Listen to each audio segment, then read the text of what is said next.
What is up guys, Wraec is here with a new video, and today we want to take a look at Saida. Saida is the new upcoming Hypergen hero and not released on the global server yet, so we are once again on the Pioneer server, which is the testing server for AFK Journey, so every ability that you can see might be changed before the official release, so keep that in mind when you take a look at those heroes, and well, don't be annoyed when they really decide to do so, because it is a testing server after all. They are supposed to change it. So what is Saida? What kind of hero is she? Well, she is a hero that was described as parasitic, and that is what best describes her abilities as well. Categorizing, I would do her between a tank and a damage dealer. She has traits of both, really. She's rather annoying to deal with, can deal a surprising amount of damage if she's allowed to steamroll. She's not really a hyper carry as some other Hypergen or Celestial heroes, for example Diurnal or Cryonaya, that would end the fight with a single ult. She does need a little bit more time, a little bit more ults, but is all the more annoying to defeat or to remove from the battlefield. So keeping that in mind, she is a very interesting hero. She was discussed in multiple ways yesterday when she was first, well, shown on the Pioneer server. The Pioneer server opened yesterday. We made a video about Pandora. If you haven't seen that, definitely check that out. And there were two camps, really, three camps.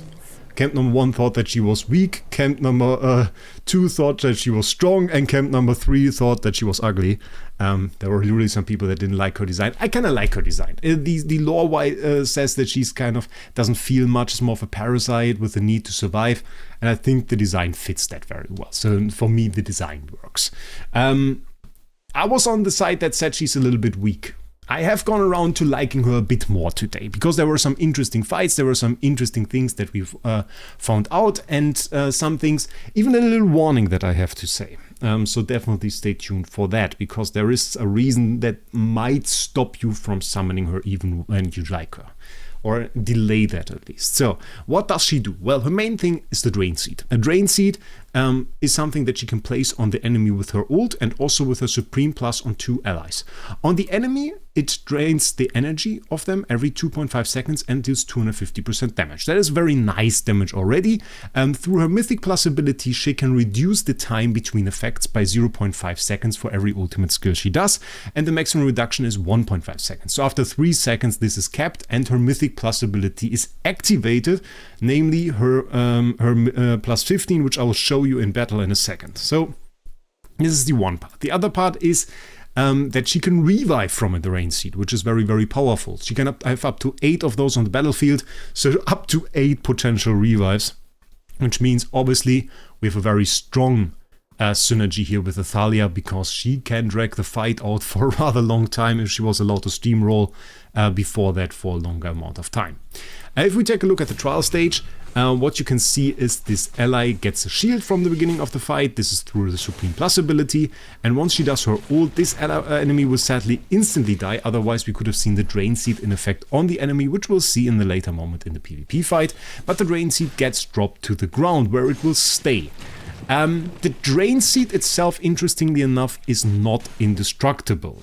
It is just usually doesn't get targeted. In a boss fight, it doesn't stop the movement. That is a special part that is set in there, so they can run over it.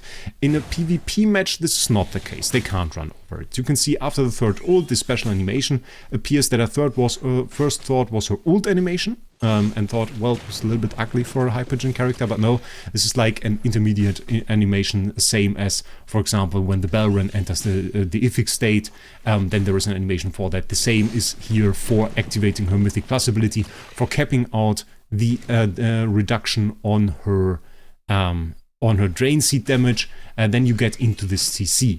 You can see the not unaffected enemies here are immediately CC'd when entering the battle for up to 45 seconds, which is absolutely crazy, and they then take a ton of damage. This also works in PvP. You just have to get your 3 ults, and there are multiple ways to make this easier. The first thing is already implemented in her skills, which is that she drains energy with every single ult that she does. She has 600 energy from the start, so if you combine her with Pandora, the immediate benefit of the 1000 energy is partly lost, just because she only needs 400 energy to get to her first ult, which is not a whole lot and will be easily achievable by her just attacking the enemy once or twice. So you don't really need Pandora to get her to max energy. Pandora is still a nice combination, because Pandora has a skill that makes it easier for the allies to get the next ult. which is right here, because she can restore the energy of them by 90, it says here, but it's buffed to 120 later, every single second. So you can still combine with Pandora very well, you just don't need it for the immediate ult. That is something to keep in mind on her. So, she's a very cool hero, and I had some very, very interesting PvP matches with her. Your immediate goal is to get this first ult. That is really what you want. This can of course be blocked by an enemy Dunlinger. This can of course be blocked by just defeating her before that happens. But once you get the ult and then maybe the next and the next and next, you start getting closer to your victory, where I would say once you get the Mythic Plus ability, you don't really lose very often. You can still lose, obviously, but you don't lose very often. Getting to the first ult is really the point, and there are some ways you can make this easier. Let's watch a fight against Puzzle.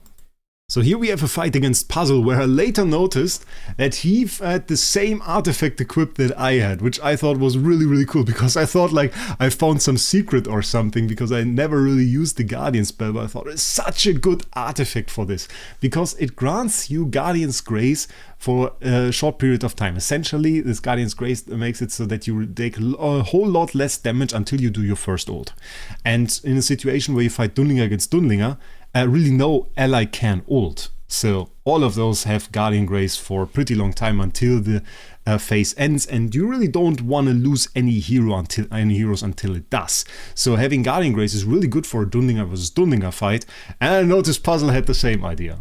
So yeah, shows that he plays the game a lot, definitely. Very, very cool. So let's do this fight, and let's see how this works out. So you can see both of us are using Saida. Mine was on a Graveborn tile, which is why she lost a little bit of HP, but has a huge shield. And once the Dunlinger effect here ends, we are both going to do our Saida ults here, which is going to be very, very nice, because our first ult right there takes out his Dunlinger. Mine's still alive, barely, but still alive, managed to run away because of enemy Pandora, which is pretty cool. Manages to get out another ult, and this really seals it in this case. You can see there is one on the ground, and we are able to get to the enemy Saida there and get our third ult off in a second. You can see the revive of her there. It's pretty much instant. And also what was very cool, we get to see Pandora box ult, which we haven't really seen too much in the video I did about Pandora yesterday, but here we saw it. Third ult going off from our Saida. Ability activate. You can see as soon as enemy Saida revives from that spore, immediately gets CC'd by the Mythic Plus ability. And even though Puzzle had Athalia, which I really recommend using together with her, super strong actually, we are able to pull off the win here with very nice damage from all three of our damage dealing heroes there. Nero a little bit on the underperforming side on this one, but doesn't matter. As you can see, big damage. Probably if I would replace, I would probably replace the Bonnie with Athalia and do some really big damage with that. That would probably work together very well. So yeah, pretty cool. Maybe one more look at the artifact, because it's not a very common one. Guardian spell. When a battle starts, grants Guardian Grace to all allies for 8 seconds, and while active, Guardian Grace reduces each ally's damage taken by 60%. Reduces damage dealt by 60%, doesn't matter, you really just want to get through this area, through this time in which Dunlinger blocks your ult, and this is really meant for the Dunlinger situations. Also, once you do an ult, this gets removed, so that is something to keep in mind as well. If any ally casts their first ultimate during this time, the damage dealt reduction from the Guardian's Grace immediately lives for that ally. So you don't actually lose damage, you just lose damage from normal attacks, not really from the ult. And if you have ults such as Dunlinger, Saida also actually, where you don't really need the damage from the ult, it wouldn't even matter if the damage reduction wouldn't be removed. But it does, so yeah, is something to keep in mind here as well. There are multiple teams that I saw that in which you can use her very well. I like such teams as this Graveborn option over here. Of course, what we can do, and we didn't do it the last time, maybe we do it this time, is put the Athalia on the team, and then I just usually link her to Damien, and that results in a pretty good fight. Here we have a mainly revive focused team. The Damien, of course, will come back every single time. Talene actually with very strong charms this season, so that would probably work even better if he had charms. Because she has charms this season that allow her to deal true damage. So that is actually very mean. we are able to pull off an attack here. Also, a lot of her stuff has lifesteal. You don't really notice it too much, I'll be honest. You don't really notice her lifesteal too much. It's just like, yeah, she has it. And we are in a very bad situation here, because he managed to have his Dummlinger survive, which is not good for us. It is really not good for us. My god. Okay. That's the question. Entangled! And stunned from the Damien. Okay, that was really bad. That was really bad. But it's just one way this could turn out. Another team that you can choose, and maybe we just fight him again. Take a little bit of a revenge. Okay, never mind. If we take revenge against him, that wouldn't work very well, because the next team I want to show you doesn't work too well against Dummlinger. Because in this one we can't really run him. This is a combination I saw with Balren and Saida, and 3 Mauler heroes to activate the Mauler tile, and in this one both Saida and Balren are placed on the tiles. Gerda for the hero, very important. Then you have 2 more heroes. I think the options at the moment from the Mauler team aren't too great. I used Lemont here for a second, and I have Coco. There is one hero coming up that would be interesting, and that is Zandrok, and we have to talk about Zandrok a little bit in combination with Saida, because there is a little bit of a warning, I have to say. So let's see if this team can win. I certainly lost to it a little bit, but this team also profits massively from charms, so keep that in mind. My Baron just decided that's a great idea to run away from the enemy. Thank you for that. We'll see how that works out. We are rather tanky from range damage, so this is something that is pretty good for us. Coco actually getting her ult off, like that. Saida not really doing a whole lot, but was able to place, I think, a seed on the enemy Saida. Does look like it. Balron a little bit low. That is really not the map combination that we want. We'd rather be over there. Does our Saida revive? Yes, she does. No, where is she? I don't see her. Okay, still running away. And enemy Thalia got us there. That is annoying. Okay, placing a seed on this. She's really still solo carrying her quite a lot. Look how tanky she is. With the recovery and everything. Still have a seed on the enemy Thalia. Getting another seed out. I think it's still, I mean, even though we are losing right here, it still kind of shows what she can do. Oh, we get the CC. This is like a horrible fight and a perfect example of how she can still be great. My god, this is a carry example. We got another seed out on the enemy Thorin. I mean, we're still losing because we are unable to take care of the enemy Saida, probably, are we? Yeah. But my god, this was like carry potential. She didn't do any damage according to this. She didn't do any damage according to this. They have to have a bug in there. Like, for real, they have to have a bug in there. This can't be real. Look at that. It says she did like no damage, and despite all of that, killed the entire enemy team. Despite apparently being unable to deal damage. So yeah, they have another problem with the attribution of damage there. But you can see how she can deal like a ton of damage to the enemy. Even though this fight absolutely didn't work out in our direction, it turned out to be a perfect example of what Saida can really do and how it can be very annoying to take care of her. We don't have her charms equipped on here, which we could, but I kind of don't want to mess with that. Is a bleeding charm. Gives us a little bit more attack, gives us limit damage over time. It's not really the preferred one that I would rather have for her, but it certainly gives us a lot more damage. So there's one thing that we have to talk about, and I said there is a little bit of a warning, I have to say. And we can view this warning on the screenshot that we just see. So on this screenshot, you can see there are some of her seeds right there, right there, right there, right there.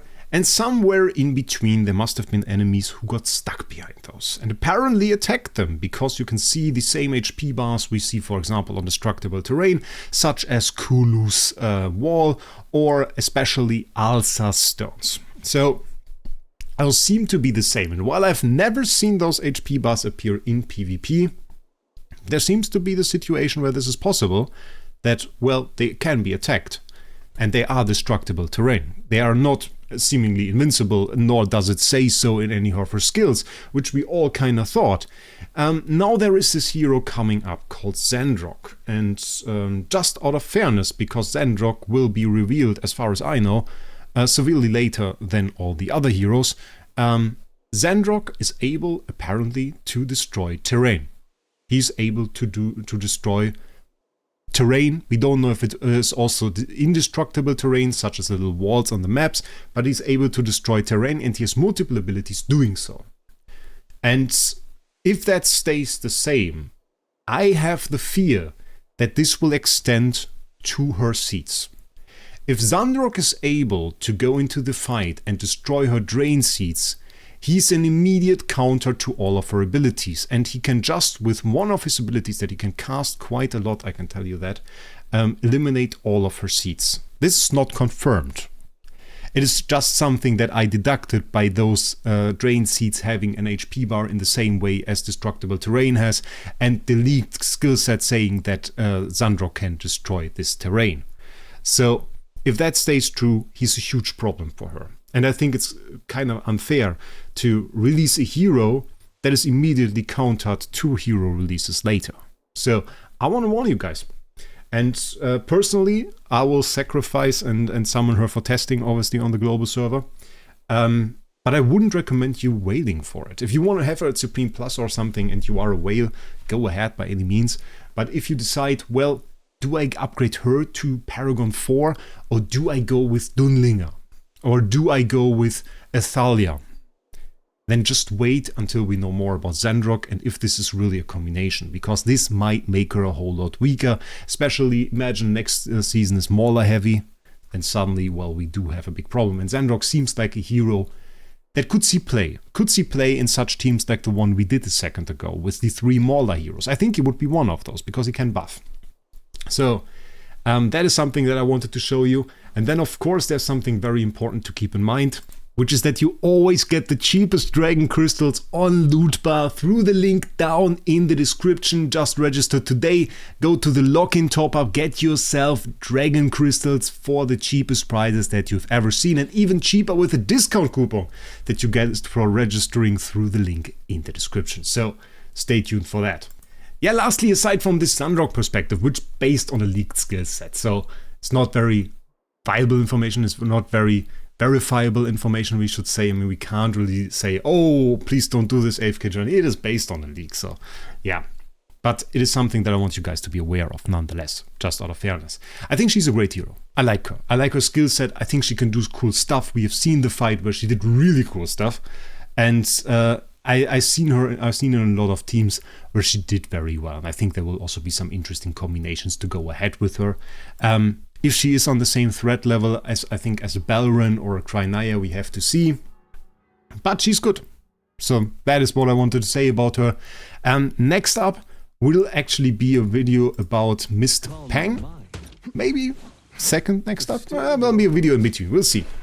He's still proving to be quite problematic. I don't know what to say about him yet. So I want to test him a bit more. But I hope you enjoyed this video. If you have, I would absolutely be happy if you click the subscribe button. That would help me quite a lot. And other than that, I just wish you a great day. We'll see us in the next one.